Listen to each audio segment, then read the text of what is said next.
თუ ხშირად გაწუხებს შფოთვა, ალბათ შეგიმჩნევია, რომ შფოთვის დროს შენს თავში ჩნდება ფიქრები.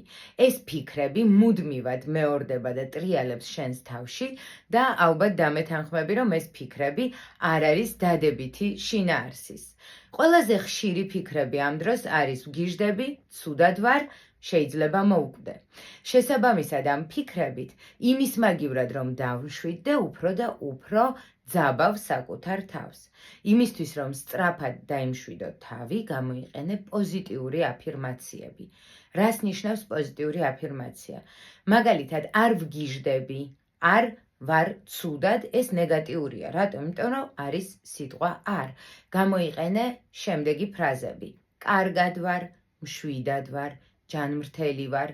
ამ შემთხვევაში შენ შეცვლი იმ სტანდარტულ სტრატეგიას, რომელსაც იყენებ შფოთვის დროს და გადაიყვან ახალ, შენთვის უფრო ეფექტურ სტრატეგიაში, რომელიც შეცვლის იმ ბიოქიმიურ პროცესებს, რომელიც შენს ორგანიზმში შფოთვის დროს მიმდინარეობს.